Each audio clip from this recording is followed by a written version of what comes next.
دیکھیے معاشرے کے اندر جو رخنے پیدا ہو جاتے ہیں، جو خرابیاں پیدا ہوتی ہیں، ان کے دو بڑے بڑے اسباب کو یہاں پر واضح کیا گیا ہے۔ ایک افواہوں پر عمل کرنا، افواہ پھیل گئی، بغیر اس کی تحقیق کیے کوئی اقدام کر دیا، کسی نے آ کر اڑا دیا کہ فلاں قبیلہ جو ہے اس کا لشکر آ رہا ہے حملے کے لیے۔ اب یہاں سے جو پہلے سے لوگ تیار ہو کر گئے اور وہ ابھی اپنے گھروں ہی میں تھے کہ ان پر جا کر پڑ گئے، اور ان کے اوپر جو ہے چونکہ وہ خبر تھی کہ وہ تیاریاں کر رہے ہیں اور وہ تمہارے اوپر حملہ کرنے والے ہیں، لہذا وہ پری ایمپٹیو اٹیک جو ہے، جو آج کل بش صاحب کی زبان پر بہت زیادہ لفظ ہے کہ ہم تو پری ایمپشن جو ہے وہ کریں گے، ہمارا حق ہے، تو وہ پری ایمپٹیو اٹیک کر دیا گیا۔ بعد میں معلوم ہوا کہ وہ تو خبر ہی غلط تھی، تو ظاہر بات ہے کہ اس پر یقیناً جو ہے وہ پشیمانی ہوئی کہ ہم نے ایک ایسا اقدام کیا کہ جو ایک غلط خبر پر مبنی تھا۔ اور اس کو یوں سمجھیے کہ اس معاشرے میں اس کے امکانات بہت تھے۔ جو لوگ ایمان لے آئے تھے اور جن میں ابھی ایمان پورے طور پر راسخ نہیں ہوا تھا،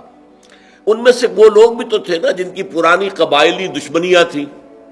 اب ایک شخص کا خیال ہے کہ میں اپنے اس دشمن قبیلے سے کوئی جو ہے انتقام لینے کی صورت پیدا کروں، اس نے خبر اڑا دی کہ فلاں قبیلہ جو ہے وہ تیاری کر رہا ہے مسلمانوں تمہارے اوپر حملہ کرنے کی، لہذا پیشتر اس کے کہ وہ اقدام کرے تم جاؤ، اور اس نے گویا کہ یہ چاہا کہ وہ اپنا انتقام جو ہے اس کو لینے کا ذریعہ اسے بنا لے۔ کیونکہ ایسے لوگ ہو سکتے تھے ابھی جن میں ایمان راسخ نہیں ہوا تھا پوری طرح، جیسے کہ اسی سورہ مبارکہ میں آئے گا کہ قالت الاعراب آمنا قل لم تؤمنوا ولکن قولوا اسلمنا ولما يدخل الايمان في قلوبكم۔ یہ بدو کہہ رہے ہیں کہ ہم ایمان لے آئے، نبی ان سے کہیے کہ تم ایمان ہرگز نہیں لائے ہو، ہاں یوں کہہ سکتے ہو مسلمان ہو گئے، ہم نے اطاعت قبول کر لیے، اور ابھی تک ایمان تمہارے دلوں میں داخل نہیں ہوا ہے۔ تو جب تک دل میں داخل نہ ہو تو انسان کے اعمال پر اس کا اثر نہیں ہوتا۔ لہذا پہلی بات یہ ہے جس کا سد باب کیا جا رہا ہے کہ افواہوں پر کوئی اقدام نہ کیا جائے۔ یا ایھا الذین آمنوا، دیکھیے میں نے پچھلی مرتبہ عرض کیا تھا کہ یا ایھا الذین آمنوا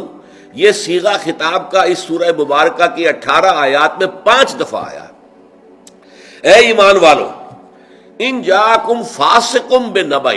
اگر آئے تمہارے پاس کوئی فاسق، یعنی اگر تو کوئی متقی، بہت محتاط، راسخ الایمان، راسخ العقیدہ مسلمان خبر لے کر آئے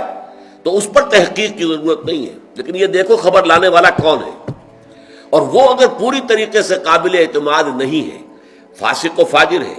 پوری طرح ابھی ایمان اس کے دل میں داخل نہیں ہوا ہے جو اس کے اعمال سے ظاہر ہو جاتا ہے۔ ان جاءکم فاسق بنبأ، اگر ابو بکر صدیق کو خبر لائیں گے تو اس پر کوئی تحقیق نہیں کی جائے گی، اس لیے کہ وہ تو الصدیق ہے، ان کے بارے میں کسی جھوٹ کا، کسی غلط بیانی کا کوئی امکان ہی نہیں۔ لیکن ان جاءکم فاسق بنبأ، اگر آئے تمہارے پاس کوئی فاسق، کوئی بڑی خبر لے کر، نبا کہتے ہیں بڑی خبر کو، اہم خبر، فتبینوا، تو تحقیق کر لیا کرو، چھان بین کر لیا کرو، تفتیش کر لیا کرو، ان تصیبوا قوما، مبادا تم جا پڑو کسی قوم پر، کسی قبیلے پر، کسی لوگوں کے اوپر جا کر حملہ کر دو، حملہ آور ہو جاؤ،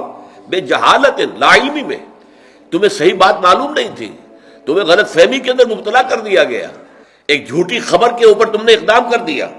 فتصبحوا علی ما فعلتم نادمین، اور پھر جو کچھ تم نے کیا ہے اس پر تمہیں پچھتانا پڑے کہ ہم نے کیا کیا، بڑی غلطی ہوئی ہم سے، ہم نے حملہ کر دیا جبکہ ادھر سے کوئی اس طرح کی اسکیم نہیں تھی، بعد میں تحقیق سے معلوم ہوا کوئی ارادہ نہیں تھا، اور ہم نے یک طرفہ قدم اٹھا دیا، تو کتنی ندامت ہوگی۔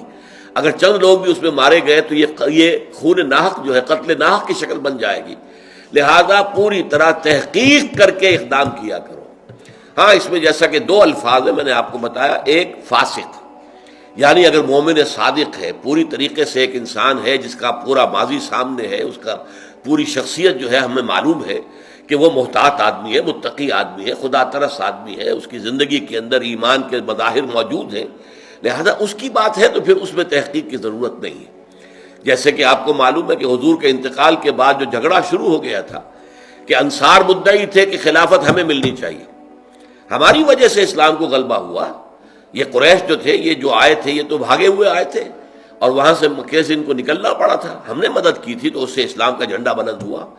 اب یہ صورتحال کس قدر آپ سمجھیے کہ سینسٹیو ایشو تھا، کس قدر سینسٹیو ایشو تھا، لیکن یہ ہے کہ ایک حدیث صرف بیان کی ہے حضرت ابو بکر صدیق نے ثقیفہ بنی سعدہ میں آ کر کہ حضور نے فرمایا ہے الائمۃ من قریش، امام قریش میں سے ہوں گے، بس بات ختم۔ کسی نے یہ بھی نہیں پوچھا کہ اے ابو بکر آپ جو کہہ رہے ہیں کوئی اور گواہ ہے آپ کا، یہ حدیث آپ کہہ رہے ہیں تو کوئی اور بھی ہے جس نے یہ حدیث سنی ہو؟ کچھ نے نہیں پوچھا، کیونکہ کہنے والا کون تھا؟ ابو بکر صدیق تھا رضی اللہ تعالی عنہ، جس کی شخصیت ہر شک و شبہ سے بالا تر تھی۔ تو اگر تو معاملہ ایسا ہے تو ٹھیک ہے، لیکن اگر یہ کہ کوئی شخص جو ہے مشتبہ قسم کا آدمی ہے، اس کی سیرت و کردار پوری طرح قابل اعتماد نہیں ہے، اور وہ بہت بڑی خبر لے کر آ گیا ہے، تو اس پر اقدام نہ ہو۔ اور پھر اس میں بھی نبا ان کا لفظ ہے، بڑا چھوٹی موٹی کوئی بات کسی نے بیان کی ہے، چلیے کوئی بات نہیں، لیکن ایسی بڑی خبر فلاں قبیلے والے تم پر حملے کی تیاریاں کر رہے ہیں، تو اس میں تحقیق کے بغیر کوئی اقدام کرنا درست نہیں ہے۔ اس میں یہاں تک فرمایا، حضور کی ایک حدیث بڑی پیاری ہے، کفا بالمرء کذبا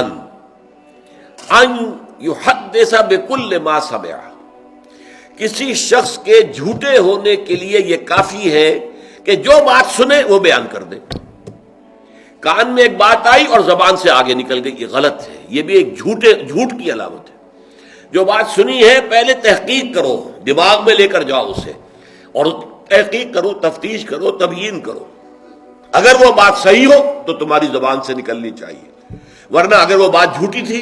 تو اس جھوٹ کے پھیلانے میں تم بھی شریک ہو گئے۔ جھوٹ جو ہے وہ مزید آگے جا رہا ہے تمہارے ذریعے سے، لہذا یہ بھی ایک قسم کا جھوٹ ہے، حالانکہ آپ نے جھوٹ بولنے کا ارادہ نہیں کیا ہے، آپ کی نیت جھوٹ بولنے کی نہیں ہے۔ بھئی میں نے یہ سنا ہے، بھئی یہ سنا ہے، اور اسی بنیاد کے اوپر آگے آپ بیان کر رہے ہیں، تو اس سے تو ظاہر بات ہے کہ اگر وہ جھوٹی ہے خبر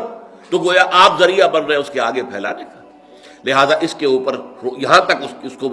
یعنی روکنے کے لیے انداز یہ اختیار کیا گیا کہ یہ بھی جھوٹ ہے۔ کفا بالمرء کذبا، کسی شخص کے جھوٹے ہونے کے لیے یہ بات کفایت کرتی ہے، ان یحدث بکل ما سمع، کہ وہ بیان کر دے ہر وہ شے جو اس نے سنی ہو، یعنی اس میں تحقیق اور تفتیش سے کام نہ لے۔